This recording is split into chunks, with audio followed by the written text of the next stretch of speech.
नमस्कार, आप देख रहे हैं आरडी न्यूज़। मैं हूं योगेश चक्रवर्ती। बिहार विधानसभा में एक बार फिर तेजस्वी यादव प्रतिपक्ष के नेता की भूमिका में दिखेंगे।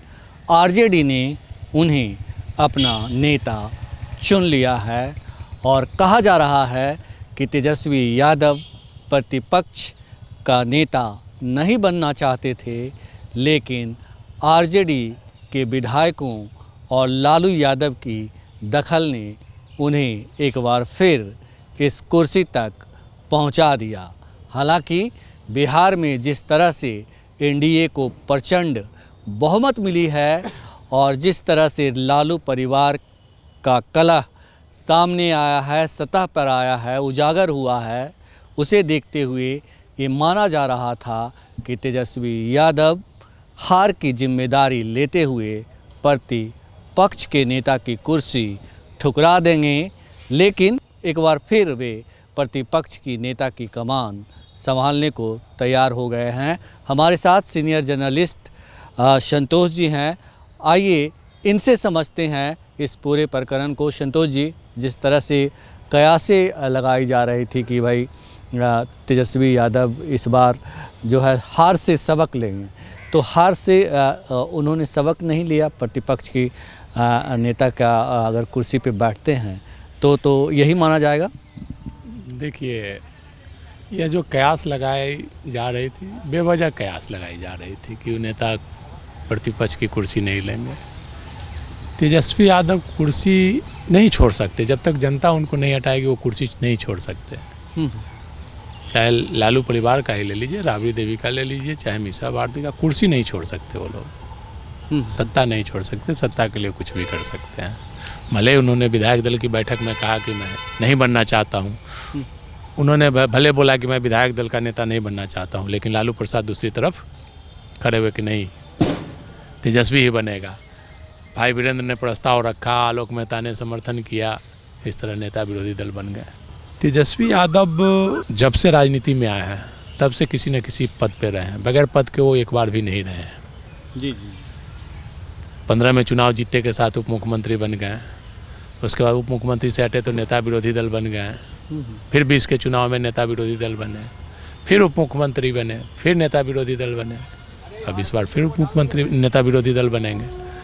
तो पद से नहीं हट सकते। हाँ, चुनाव में इतनी बुरी हार हुई है, हार के बाद लोग उम्मीद कर रहे थे, लेकिन ऐसी कोई उम्मीद पर तेजस्वी यादव खड़े नहीं उतरने वाले हैं और वो नेता प्रतिपक्ष बनेंगे। ये बताएं संतोष जी कि जिस तरह से आपने भी कहा कि हार के बाद ये उम्मीद की जा रही थी कि समीक्षा बैठक होगी और समीक्षा बैठक में पार्टी की हार के कारणों का पता लगाया जाएगा।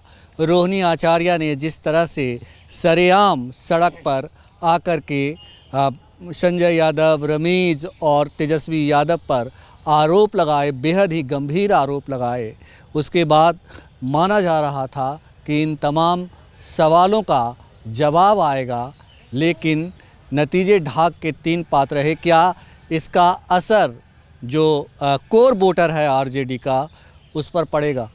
देखिए, वोटर पर फिलहाल कोई असर नहीं होने वाला है। और वोटर, मेरा कहने का मतलब है जो कोर समर्थक है उस पर पड़ेगा। देखिए, रोहिणी आचार्य ने कोई गलत बात तो नहीं कही है। आरजेडी का एक एक कार्यकर्ता, एक एक नेता बोलता है ऑफ द रिकॉर्ड, सब लोग बोलते हैं, लेकिन एक कहावत है ना कि बिल्ली के गले में घंटी कौन बांधे। संजय यादव का खौफ इतना है, जब तेज प्रताप यादव को वो घर से बाहर निकलवा सकते हैं, रोहिणी आचार्य को बाहर निकलवा सकते हैं, तो फिर कौन? भाई, रोहिणी आचार्य आज पूरे वर्ल्ड में मतलब बेटी में रोल मॉडल मानी जाती है। जी। पूरी दुनिया में कोई बेटी हो तो रोहिणी आचार्य जैसी।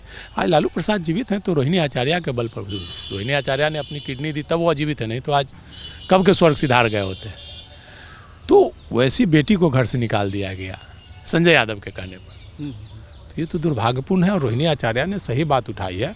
और आने वाले समय में अगर रोहिणी आचार्य, तेज प्रताप यादव, मीसा भारती, पूरा परिवार अगर तेजस्वी यादव के खिलाफ गोलबंद हो जाते हैं अगर, तो फिर राह मुश्किल हो सकती है। कोर वोटर है, उसमें कुछ ना कुछ टूट जरूर हो जाएगा, क्योंकि रोहिणी आचार्य के प्रति सभी लोगों को सिंपैथी है। भले तेज प्रताप यादव के प्रति सिंपैथी नहीं है लोगों को, लेकिन रोहिणी आचार्य के प्रति किसी भी जाति धर्म सबको सिंपैथी है। संतोष जी, लेकिन यहाँ बड़ा सवाल ये उठता है कि तेजस्वी यादव या लालू परिवार एक तरह से यादवों का सिरमौर है, जो उसका कोर वोट बैंक है वो यादव समाज है और मुस्लिम समुदाय है। लेकिन यादव समुदाय खास करके कहता है कि भाई लालू परिवार के लिए जी जान लगा देता है, अपना जान भी न्यौछावर कर देता है। सारण में ही घटना सामने आई थी, लोकसभा चुनाव में वोट के लिए ही लड़ाई हुई थी। तो इतना कट्टर समर्थक होते हुए जिस तरह से मतलब ये पूरा मामला सामने आ रहा है और चाणक्य को हटाने की मांग की जा रही है, चाणक्य को जिम्मेदारी लेने की मांग की जा रही है, ऐसे में क्या जो कट्टर समर्थक हैं वो समर्थक बने रहेंगे या यादव समुदाय फिर सोचेगा इस मसले पर रुक करके एक बार कि हम कोई और नेता तलाशें? देखिए, यादव समाज निश्चित तौर पर लालू प्रसाद के साथ है, लेकिन जब यादव समाज नाराज़ होता है तो लालू प्रसाद भी हार गए थे चुनाव। मधेपुरा तो बोला जाता है रोम पोप का और मधेपुरा गोप का, तो मधेपुरा से लालू यादव चुनाव हारे थे। राबड़ी देवी राघोपुर से चुनाव हारी थी, यादवों का गढ़ है। जी। तेजस्वी यादव इस बार हारते हारते बचे, किसी तरह से हार ही गए थे, किसी तरह से चुनाव जीत पाए। तो ऐसा नहीं है, यादव लोग निश्चित तौर पर लालू यादव के कोर वोटर माने जाते हैं, आंख बंद करके समर्थन करते हैं। लेकिन जहां नाराज़गी होती है तो यादव खुलकर नाराज़गी भी दिखाते हैं अपना, जो आपने 3 उदाहरण मैंने दिया और कई जगहों पर मैंने आपको दिखाया। मीसा भारती चुनाव हारी है पाटलिपुत्रा से, जी। लालू प्रसाद चुनाव हारे हैं पाटलिपुत्रा से, यादवों का गढ़ माना जाता है। तो ऐसी बात नहीं, रंजन यादव को जिसका कोई आधार नहीं उनको लोगों ने चुनाव जिताया था। तो ऐसा नहीं है, यादव टूटते हैं। अभी भी तेजस्वी यादव के साथ लालू प्रसाद के साथ यादव वोटर हैं। लेकिन एक कहावत है कि रसरी आवत जात थे सिल पर पड़त निशान। तो कोई भी कठोर चीज़ एक बार में नहीं टूटता है। अगर तेजस्वी यादव ने अपना रवैया नहीं बदला तो निश्चित तौर पर आने वाले समय में यादव कोर वोटर उनके नहीं रहेंगे, टूट जाएंगे। अब उनको जैसे इस बार रोहिणी आचार्य अलग हुई, सभी बहनें चली गई, तेज प्रताप अलग हो गए, तो संजय यादव के कारण पार्टी में भी नाराजगी है, पार्टी में भी विद्रोह की स्थिति आप जान लीजिए। पार्टी कभी भी टूट सकती है अगर तेजस्वी यादव ने रवैया नहीं बदला और संजय यादव उनके पीए बन करके रहेंगे और फ़ोन नहीं उठाएंगे किसी विधायक से मिलने नहीं देंगे, आम लोगों से मिलने नहीं देंगे, तो आप जान लीजिए अगला चुनाव तेजस्वी यादव भी हार सकते हैं और उनकी पार्टी की और बुरी स्थिति हो सकती है और यादव समाज भी टूट सकता है। तो तेजस्वी यादव के लिए एक मौका है हार से सबक लेकर। ठीक है, संजय यादव उनके मित्र हैं, पीए हैं, राज्यसभा हैं, तो सब कुछ दीजिए, कोई दिक्कत नहीं है। लेकिन आम लोगों से डायरेक्ट रहिए, विधायकों से डायरेक्ट मिलिए। भाया मीडिया रहिएगा तो आपको नुकसान होगा, निश्चित तौर पर तेजस्वी यादव को नुकसान होगा। और यादव एक बार जब टूट जाएगा तो फिर उनके साथ फिर नहीं जाएगा। यादव आप जान लीजिए शुरू से समाजवादी विचारधारा की भी चर्चा है संतोष जी की हो सकता है कि आने वाले दिनों में बीजेपी बिहार में बड़ा खेला करे और आरजेडी को नेस्ता नाबूद करने का कोई मौका नहीं छोड़े, और इसके लिए हो सकता है कि आने वाले दिनों में बिहार में बीजेपी जो है यादव मुख्यमंत्री उतारे और इसके बाद तो फिर तेजस्वी यादव कहीं के नहीं रहेंगे। देखिए, मुझे नहीं लगता है कि भारतीय जनता पार्टी ये निर्णय लेगी कोई यादव को मुख्यमंत्री बिहार में फिलहाल बनाने जा रही है।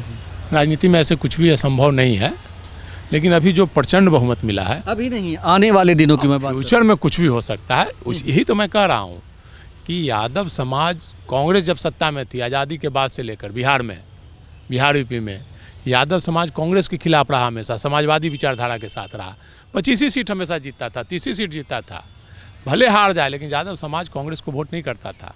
10% लोग करते थे। उसके बाद यादव समाज बीजेपी को भी वोट नहीं करता है। 10% 20% लोग करते हैं, लेकिन 80% लोग आरजेडी के साथ है, समाजवादी विचारधारा के। तो आरजेडी से भी टूटने में देर नहीं लगेगी। यादव समाज सम्मान के लिए जीता है, अगर सम्मान नहीं मिलेगा तो उसको कहीं भी जाने में कोई गुरेज नहीं होगी।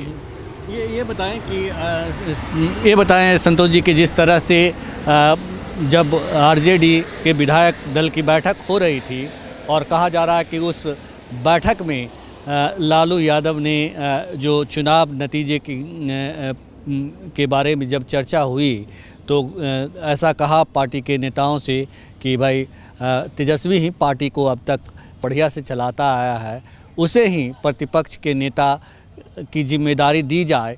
आपने भी कहा कि वो ढाल के तरह सामने आए। लालू यादव, क्या उन पे भी कोई जादू कर दिया गया है? देखिए, या पुत्र मोह, जैसे शिवानंद तिवारी ने कहा कि वो धृतराष्ट्र ना बने, तो क्या वो पुत्र मोह में फंसे हुए हैं? देखिए, एक उम्र का प्रभाव है। एक उम्र के बाद जो साथ में रहता है ना, वही सब कुछ रहता है। अब लालू यादव लगभग 80 के उम्र के होने जा रहे हैं और उनके साथ जो रहता है तेजस्वी हमेशा रहते हैं। तो हमेशा वही बेटा क्या, एक नौकर जो रहता है उसी का सबसे ज़्यादा करीबी मानता है। उसी के लिए वो बुजुर्ग आदमी, कोई भी हो, आपके पिताजी भी होंगे, हमारे पिताजी, कोई भी बुजुर्ग आदमी है, जो उसके साथ 24 घंटा रहता है उसी का वो सोचता है, दूसरे का किसी का नहीं, उसी का सुनता है। तो लालू यादव अब लाचार हो चुके हैं। और आपको इससे पहले विधायक दल की जब बैठक हुई थी, उसमें विधायकों ने संजय यादव के खिलाफ मामला उठाया था। जब नीतीश कुमार बहुमत साबित कर रहे थे उस समय, तो उस समय तेजस्वी यादव संजय यादव के ढाल बनकर खड़े हुए थे। लालू यादव ने उस समय डांटा था, लेकिन उस समय भी तेजस्वी यादव ने बचाव किया था। तो ऐसा नहीं है। और भले ही लालू यादव अभी तेजस्वी के ढाल बनकर खड़े हुए हैं, लेकिन वो संजय यादव को भी निश्चित तौर पर किनारे लगाएंगे। अगर संजय यादव किनारे नहीं लगेंगे तो तेजस्वी यादव की और बुरी स्थिति होगी। जी, मतलब देर सवेर पार्टी को, आरजेडी को, लालू यादव को कोई ना कोई एक्शन लेना होगा। देखिए, लालू यादव के जो वोटर हैं वो लालू यादव को नेता मानते हैं, तेजस्वी यादव को नेता मानते हैं। नहीं कि हरियाणा से आया हुआ मतलब एक प्राइवेट सेक्रेटरी को कोई नेता मान लेगा। पीएस को कभी भी नहीं मान सकता। वो भले पैसा कमा लें, राज्यसभा चले जाएं, कुछ भी बन जाएं, एमपी बन जाएं, मंत्री बन जाएं, लेकिन उनको नेता नहीं मानेगा। लालू यादव के समर्थक कभी भी नहीं मानेगा। आप ये नोट कर लीजिए, जिस प्रकार से आप जान लीजिए। लेकिन मेरे पास जो सूचना है संजय यादव के बारे में, मौजूदा आज के बारे में, कि संजय यादव आज भी उसी तरह से उस फैमिली में, उस पार्टी में काम कर रहे हैं जैसे वो पहले कर रहे थे। आज भी उनके रवैया में रत्ती भर ना तो बदलाव आया है और ना ही लालू परिवार के रवैये में कोई बदलाव आया है। देखिए, आप जान लीजिए, अभी तेजस्वी यादव का है, संजय यादव हैं। नीतीश कुमार ने भी अपने प्राइवेट सेक्रेटरी को राज्यसभा भेजा था, पार्टी का राष्ट्रीय अध्यक्ष बनाया था। नाम था आरसीपी, जिसको आरसीपी टैक्स कहते थे आरजेडी के लोग। तो वो राष्ट्रीय अध्यक्ष हो गए, केंद्र में मंत्री बन गए, लेकिन नीतीश कुमार के समर्थक ने उन्हें कभी नेता नहीं माना। दूध की मक्खी की तरह नीतीश कुमार ने निकाल कर फेंक दिया, तो कहीं के नहीं रहे। और आप जान ही रहे थे किस प्रकार से आरसीपी ने विश्वासघात किया, जनता दल को तोड़ने का प्रयास किया था भाजपा के साथ मिलकर। तो वो दिन दूर नहीं कि संजय यादव भी आरजेडी को तोड़ने का प्रयास करेंगे भाजपा के साथ मिलकर या जदयू के साथ मिलकर के। तो आपको आश्चर्य नहीं कीजिएगा, क्योंकि नौकर जब माथा पर बैठाइएगा, स्टाफ को माथा पर बैठाइएगा, तो विश्वासघात करेगा ही करेगा। वो आपके साथ घात करेगा ही करेगा, ये आप नोट कर लीजिए। लालू यादव ने भी अपने सालों को माथा पर बैठाया था, उन्होंने विश्वासघात किया कि नहीं? तो विश्वासघात वही होता है जहां विश्वास होता है, और जिस पर भरोसा होता है वो कब आपके भरोसे को तोड़ दे, उसे छिन्न भिन्न कर दे, चकनाचूर कर दे, ये शायद कोई नहीं जानता। और जब तक उसे इस बात की भनक लगती है तब तक बहुत देर हो चुकी होती है। तो कहीं तेजस्वी यादव देर ना कर दें। फ़िलहाल इतना ही। आप हमें फेसबुक पर फॉलो करें, यूट्यूब पर सब्सक्राइब करें, लाइक करें, शेयर करें और कमेंट्स कर अपना महत्वपूर्ण विचार और सुझाव ज़रूर दें। धन्यवाद।